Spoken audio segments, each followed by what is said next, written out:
poszukiwacz bursztynowej komnaty Stein. Przecież to człowiek, który właściwie życie przypłacił, trochę na własne życzenie oczywiście, swoją pasję, ale on też był w stanie poruszać i rządy i naprawdę wchodzić w wysokie progi, że tak powiem, przekraczać, żeby tą pasję bursztynowej komnaty nie realizować.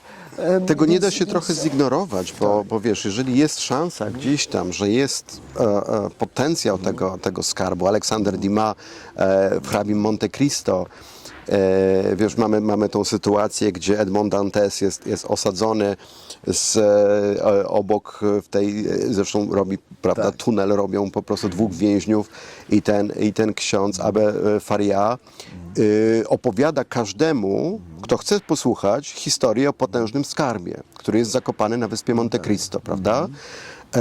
Ale każdy go ignoruje. Każdy go ignoruje. Dopiero tylko Edmond Dantes jakby jest zmuszony nawet do tego, żeby tą historię zweryfikować. Ale o to mi chodzi, że to jest taki przykład, że wiesz, no tutaj wszyscy ignorowali tą historię tego właśnie księdza Faria, a jednak się okazało, że skarb istniał. Więc ktokolwiek czytał hrabiego Monte Cristo, jak słyszy taką historię takiego Lomoja, mówi, no ale dobra, ale może coś w tym jest, prawda? Może warto to zweryfikować. No zawsze, masz przykład Siorka i lata 70., 80. przekonuje najwyższe kierownictwo partii, tak? Jest Kiszczak w to zaangażowany, jest Jaruzelski, który jakby autoryzuje całą historię. Podsibirski dekadę później, w latach 90. ze Złotym Pociągiem. Trudno tutaj znaleźć wątki racjonalne, ale jednak gdzieś przecież też ówczesne rządy się zaangażowały w te badania. Absolutnie. I jakoś tam umożliwiały prowadzenie, tak? Także za każdym razem na każdej szerokości geograficznej jakby taki motyw się gdzieś znajduje i gdzieś właśnie do tego, mimo wszystko uważam, że ten wątek przekonywania niesamowity, bo może ta prostota, tak? Nie, masz rację, ta wiara bezpośrednia. tak. Zobacz, no, nawet ten ostatni nasz przykład ze Złotym Pociągiem, gdzie panowie znikąd ówcześnie byli w stanie też przekonać w ogóle wszystkich, cały świat praktycznie, nie wiadomo dlaczego, łącznie z naszym głównym konserwatorem zabytków, który oszalał praktycznie i gdzieś tutaj puścił w świat, a świat do nas przyjechał nie szukać Złotego Pociągu, tylko zrobić tam jemu zdjęcia. Tak? I co ciekawe, tak samo jak tutaj w przypadku Gisors, pozostaje nadzieja gdzieś tam w głowach wielu ludzi, prawda, że ten skarb tam jest. No bo nie został znaleziony. Czy jest na tym 56 kilometrze gdzieś tam, a jeszcze gdzieś ten tunel jest, czy jest jednak pod tym zamkiem tutaj ten skarb, bo przecież no, można się pomylić. W ogóle Lomoy taką właśnie taktykę, chyba że to nie była taktyka, tylko mówił prawdę, stosował, bo mówi, to jeszcze 1,5 metra trzeba przekopać. Jeszcze 1,5 metra. Taki wspólny bo tam mówią, wiesz, nie, no kończymy tutaj, bo tutaj już zawał za moment, za chwilę. Nie, został 1,5 metra, jest kaplica, nie? Bo ja dokładnie pamiętam. On w tych badaniach wojskowych André Malraux, nadzorowanych przez ministra, brał udział? Wiesz co, ja nie wiem do jakiego stopnia był zaangażowany, ale pamiętam, że widziałem taki dokument, gdzie był wywiad z nim przeprowadzony na tle tych prac, więc być może tylko go tam już pokazali, przyjechał, bo na pewno nie był oficjalnie zaangażowany, dlatego że minister kultury jakby podtrzymywał tą wersję, że to nie jest związane, więc tutaj na pewno by nie chcieli, wiesz, jakoś go tam specjalnie pokazywać. Ale i jeszcze jeden jest taki fajny wątek, bo też powiedzieliśmy o tej książce. Templariusze są wśród nas. I to jest właśnie bezpośrednio ta książka, ona zrobiła duże zamieszanie i zobacz, aż ponad 20 lat, bo zdaje się, że, albo 20, około 20, bo chyba Święta Krew i Święty Graal wychodzi na początku lat 80. Ja pamiętam, że jak przyjechałem do Wielkiej Brytanii, właśnie w połowie lat 80., to zobaczyłem tę książkę, która była wszędzie wystawiona, wiesz, w każdej księgarni. To był olbrzymi hit, a to już parę lat przecież. I to mnie tak dało mi dodatkowy impuls, żeby szybciej ten język, wiesz, poznać, prawda, bo chciałem przeczytać, o co tu chodzi. Ja byłem już wtedy przecież zafascynowany, wiadomo, i skarbami, i templariuszami, a tutaj to wszystko było. I Ziemia Święta i tak dalej. Ale co ciekawe, ci ludzie dokładnie w zasadzie, wiesz, przepisali to, przetwarzali tylko treść. bo mamy dokładnie tę samą historię. Święta Graal i Święty Krew jest wzięciem czegoś, takim rodzajem, wiesz, no, ukradli przebój lokalnego radia i zrobili z tego międzynarodowy hit, no bo to się stało hitem, wiesz. No dzisiaj mamy, w ogóle Templariusze są...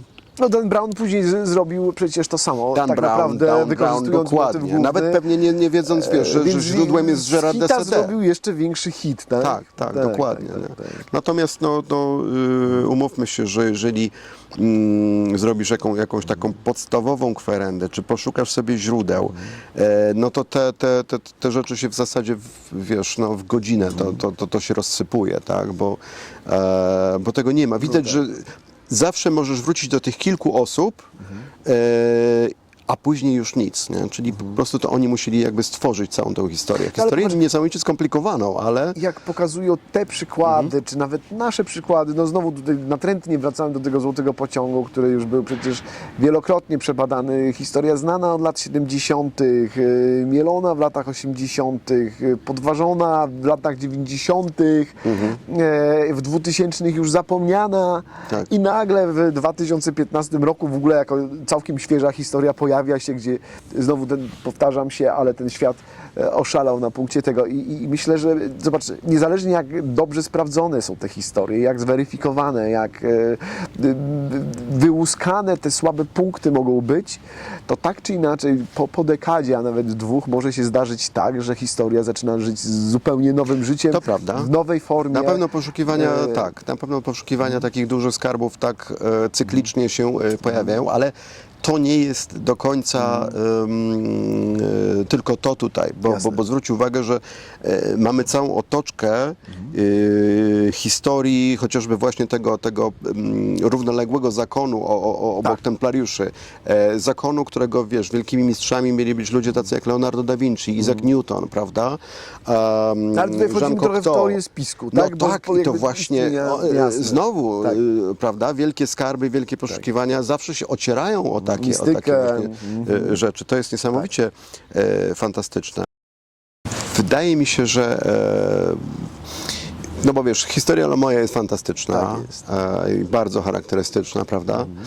Ale wydaje mi się, że skoro jesteśmy w Gisors i to Gisors jest tak niesamowicie związane z tym mitem Skarbu Templariuszy, czy historią Skarbu Templariuszy, to może też skorzystajmy z okazji i opowiedzmy, tak, o Skarbie Templariuszy. Czy Skarb Templariuszy istniał, nie istniał? Ja wiem, to brzmi jak w ogóle... to z każdym skarbem bywa, brzmi, tak? wiesz, jak herezja, tak? Bo większość ludzi jakby myśli Templariusze i od razu kojarzy skarb, tak? No i to też ma swoje racjonalne uzasadnienie, bo przecież zgromadzili rzeczywiście przekazy są zgodne, tak? Zgromadzili dobra potężne.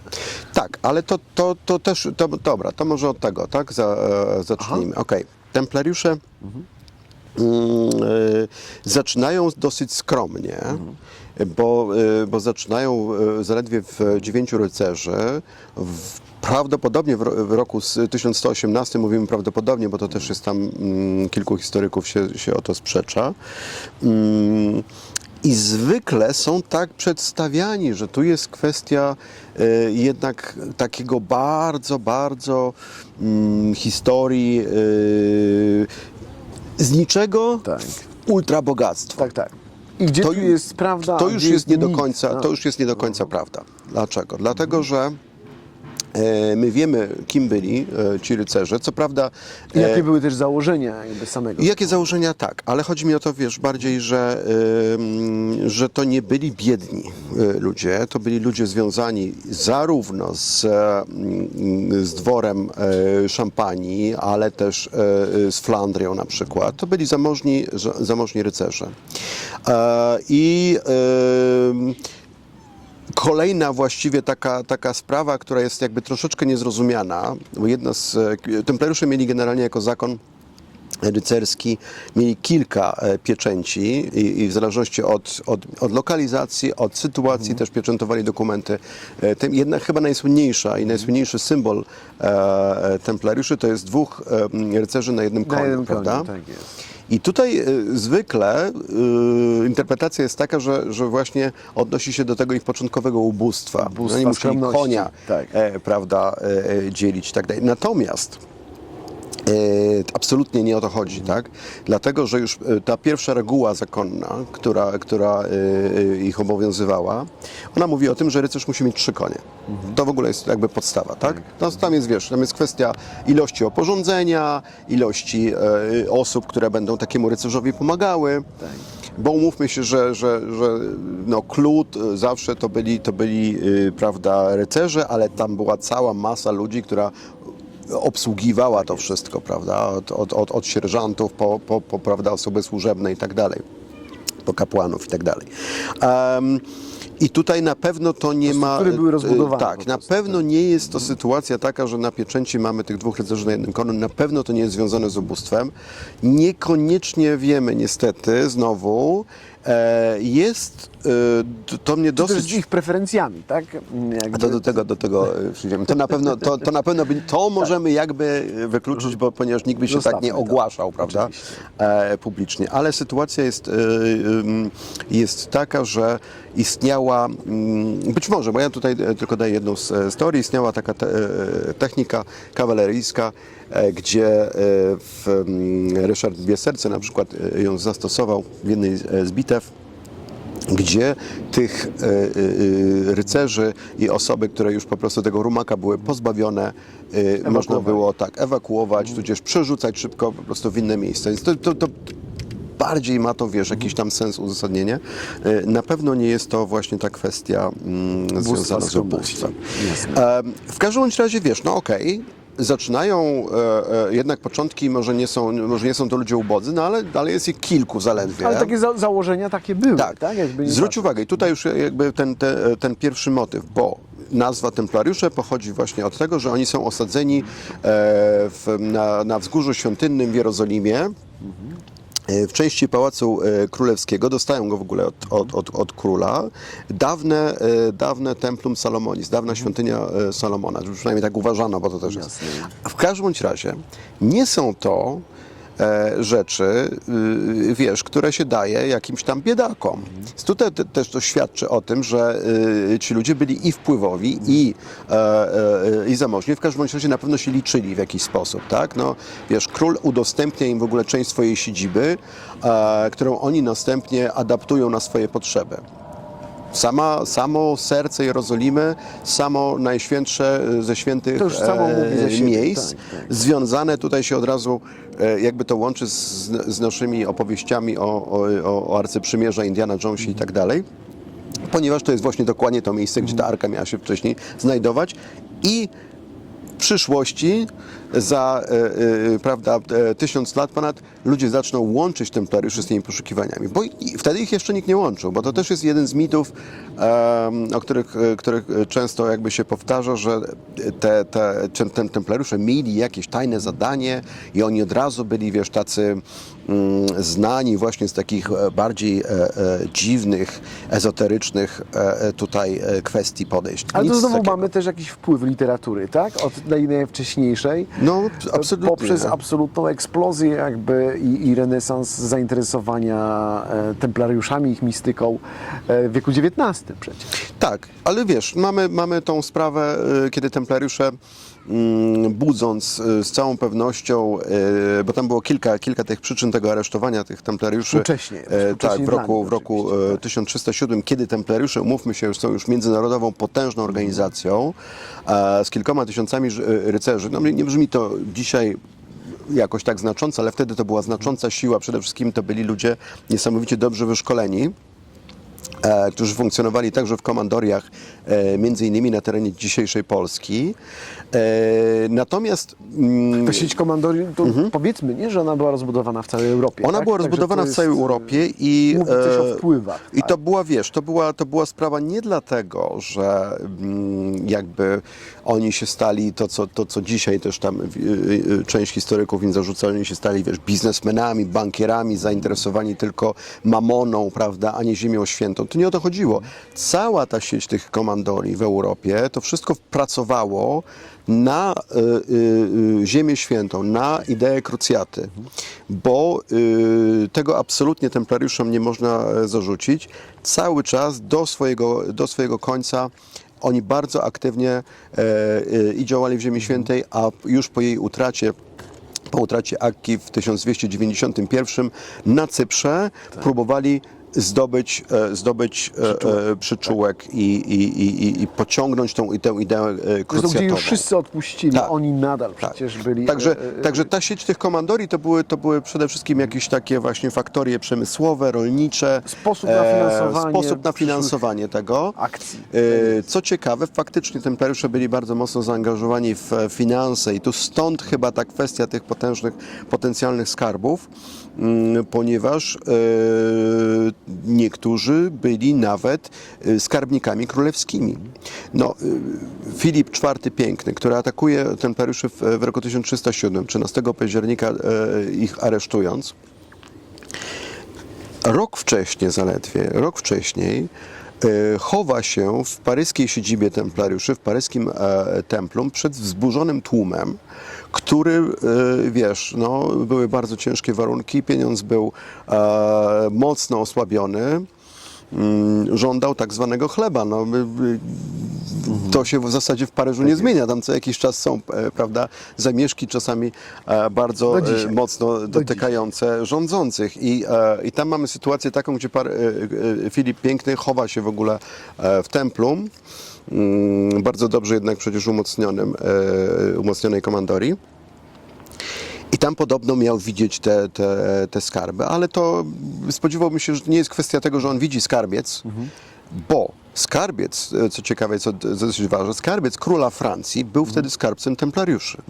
Dlatego, że to skarbnik zakonu templariuszy, Jean de Tours, on był zarządcą skarbca króla Francji. I tam, wiesz, tam rzeczywiście na pewno jakieś pieniądze były, ale nie mogły być specjalnie te olbrzymie kwoty, ponieważ skarbiec główny zakonu i siedziba główna zakonu znajdowała się na Cyprze. I na Cyprze, przepraszam, tam to wszystko musiało funkcjonować. Więc tak jak mówię, ta sieć, nawet ta francuska i nawet to potężne paryskie templum, to wszystko pracowało na rzecz Ziemi Świętej, na rzecz tego i w tej chwili po prostu tej siedziby głównej na Cyprze, gdzie templariusze na Cyprze też się nawet różnili od templariuszy europejskich. Stąd, bo często jest też taka kontrowersyjna sprawa, dlaczego templariusze nie stawiali oporu podczas tego aresztowania. Otóż we Francji, podobnie zresztą jak w Anglii, ci templariusze najczęściej byli tacy już troszeczkę starsi, podstarzali. Templariusze młodzi, którzy trenowali sztuki wojenne i tak dalej, byli na Cyprze głównie. Albo na przykład w Hiszpanii czy Portugalii, gdzie... Ale to miało wymiar praktyczny, prawda? To miało wymiar praktyczny, gdzie się toczyły faktyczne boje. Lub skąd mogli prowadzić natomiast na Cyprze swoje, się przygotowywali do tego. Także tam była tego typu sytuacja. No, templariusze mieli na pewno wpływy z bardzo wielu różnych rzeczy. Wiesz, chociażby relikwie, tak? Relikwie są właściwie taką podstawą, jak dobrze wiesz, dla ludzi w średniowieczu to w zasadzie wszystko się wokół tego obracało. Każde miasto chciało mieć jakąś tam relikwię. Im większą mogłeś mieć, im ciekawszą, ważniejszą, tym miałeś więcej pielgrzymów. Teoretycznie też więcej, wiadomo, generowało to obrotów finansowych, więc to miało wiele aspektów, wiele wymiarów.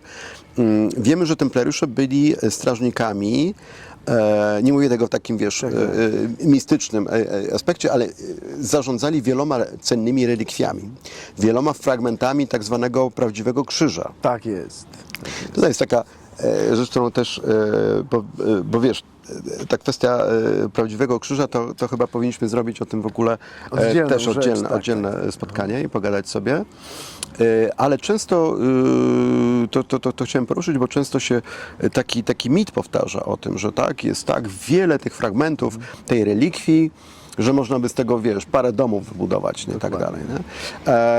W XIX wieku zrobił taki historyk, zrobił taki eksperyment, policzył wszystkie fragmenty, które są znane i te, które występują w źródłach historycznych, o których wiemy, że zaginęły.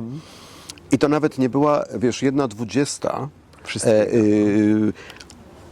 jakby wymiaru krzyża, który on sobie tam po prostu wymyślił mniej więcej i to tak skromny ten krzyż, powiem Ci, po prostu był, który miał ważyć około 75 kg, jeżeli to byłby na przykład wykonany z sosny, prawda?